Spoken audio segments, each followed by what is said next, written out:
النهارده احنا في محطة مصر، هنجرب القطر الجديد اللي هو قطر التلج، ودوت بيوديك من القاهرة اسكندرية في ساعتين بس. وصلنا دلوقتي على محطة مصر، هنركب القطر. سعر التذكرة بالظبط 200 جنيه درجة أولى، ودرجة تانية 150 جنيه. والأحسن إن أنت تيجي بدري، لأن أنت عشان تلحق هو قطر واحد بس، فبيطلع الساعة 2، فأحسن حاجة إنك تيجي مثلا الساعة 12 ونص عشان تلحق تحجز. يلا بينا هنكتشف ونشوف مع بعض القطر. بس قبل ما نبدأ رحلتنا ما تنسوش تدعموا القناة باشتراك فيها وتعملوا لي لايك للفيديو.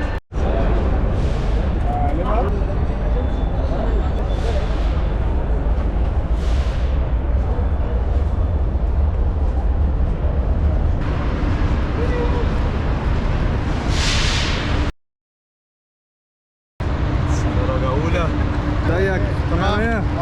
احسن قطر في مصر حبيبي، احسن قطر في مصر فعلا. تعالى يا باشا، خش دلوقتي ولا ايه؟ فين يمين ولا شمال؟ اتفضل يا باشا.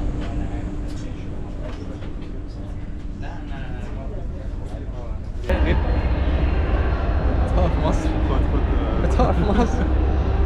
عقبال ما القطر يجي او عقبال ما ميعاد القطر يجي، انت ممكن تطلع في الدور الفوقاني في محطة مصر، هتلاقي هنا مطاعم حلوه جدا. اطلع رايح فيها شويه لغايه ميعاد القطر. احنا دلوقتي مثلا الساعه 1، قدامنا ساعه القطر، نطلع هنا نريح.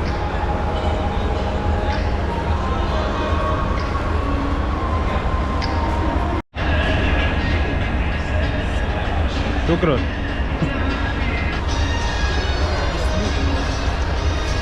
ايه ده؟ ده عسل. كمان في المحطة في عربيات بتاع فول وطعمية، لو انت عايز تيجي تقعد تفطر وتستنى قبل ما قبل ما القطر يجي. بص كل دوت زي فود كورت او ممر، تقدر تجيب منه اللي انت عايزه.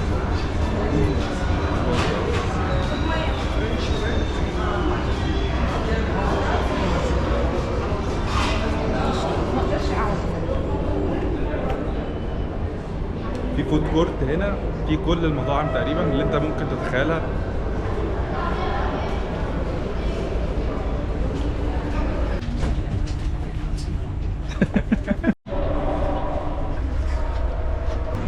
بجد انا اول ما دخلت القطر من جوه وهمي تحس ان انت مش راكب قطر، انت راكب طياره. القطر من جوه الكواليتي بتاعته عاليه جدا، وكمان احنا راكبين درجه اولى. في درجتين في القطر، درجه اولى ودرجه ثانيه.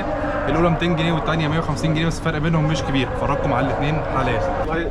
هنا عاملين لك ترابيزه علشان لو انت عايز تقعد بقى تاكل، تروح تشتغل، تحط اللابتوب، ما تضيعش وقت في الساعتين اللي انت قاعدهم في القطر. عندك ترابيزه اهوت. عاجبني ان هي يعني عادي ما اتكسرتش، فاهم؟ عادي فشخ.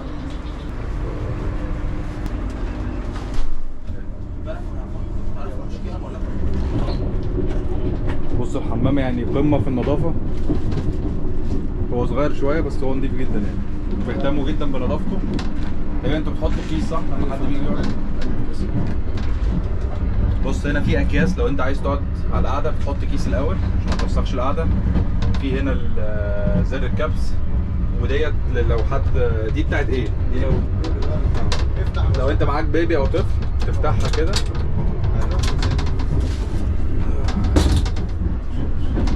لو انت عايز بقى تغيرها بس. فالنظافه هنا بيهتموا جدا بنظافه القطر. ويعني ادي انتوا شايفين حمام، ده حمام الدرجه الاولى. تقريبا حمام الدرجه الثانيه ما بيختلفش كتير عنه، هو برده نفس الحاجه ونفس النظافه ونفس الاهتمامات. هاخدكم نتفرج على الدرجه الثانيه دلوقتي ونشوف ايه الفرق. هو تقريبا مفيش فرق غير في الكراسي. فلو انت جيت وما لقيتش درجه اولى عادي جدا انك تركب درجه ثانيه، مفيش اي مشكله. دي المفروض بقى ان دي الدرجه الثانيه او اللي هي الاقل من الدرجه الاولى. يبقى بس الاختلاف في الكرسي ان هنا مبقاش فيه شاشات.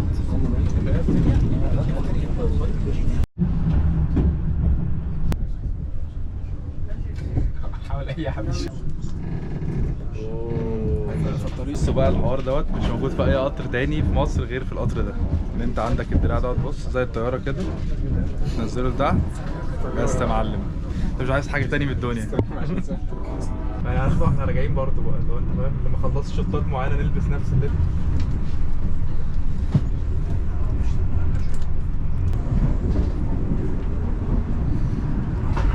كل ده درجه اولى. درجه اولى بيبقى فيها شاشات، الدرجه الثانيه ما فيهاش. الحاجات المميزه هنا في القطر كمان ان في كافيتيريا وبيعملوا وجبات سخنه، وكمان بيعملوا سندوتشات. فتعالوا افرجكم عليهم عندهم ايه موجود في المنيو. السلام عليكم. مكان الشيش بانيه. انتوا عندكم ايه الوجبات اللي موجوده؟ فراخ بانيه مع رز ومع حلو ومع الحاجات المكونات دي مكونات الوجبه. وعندي داوود باشا وعندي تشيكن رول وعندي تشيكن رول كباب حله فراخ بانيه. فراخ بانيه 5 انواع يعني. ماشي. طب انا لو عايز اطلب انا بيجي عند هيجي لك عند الكرسي يا فندم. تمام ماشي. بص يا هاني في رول وبانيه واحد داوود. ماشي. شاي ما تشيلها دي. ماشي يا جماعه. هنا بيعملوا وجبات المفروض سعرها رخيص. لو انت عايز تاكل بقى وانت اثناء الرحله في ساعتين بتوعك ممكن تطلب وجبه. احنا طلبنا وجبه بيعملوا كفته داوود باشا حلوه بالرز شكلها جامد. طب ما انا محتاج هو جه دي اخر واحده. طب بس انا لا الوجبات كلها محتاج فراخ بانيه مع سوسيس جبنه نايس شيبسي طبعا حلو زيتون.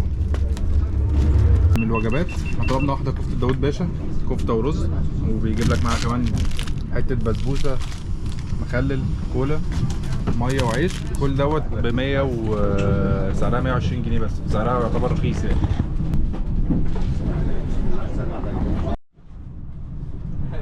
الراجل كان قاعد. ماشي هاخد واحد شاي بس من غير سكر.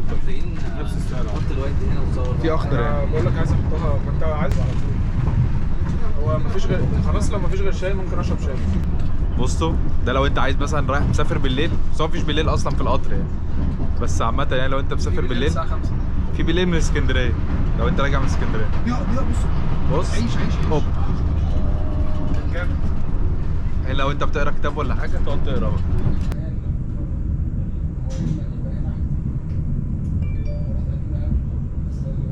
انجاز على فكرة بجد. لو متأكد الناس اللي قبل كده بتشرب بعد ساعتين بالظبط دلوقتي وصلنا على اسكندريه على محطه الرمل. القطر بجد ما خدش اكتر من ساعتين والقعده فيه مريحه جدا ما حسيتش بالوقت خالص. الفكره كمان ان انت تحس ان انت عايز تقعد كمان ازيد يعني. الرحله من كتر ما هي كانت مريحه تحس ان انت مش عايز تنزل من القطر. دلوقتي وصلنا اسكندريه الجو برد شويه. هنطلق على مغامره جديده.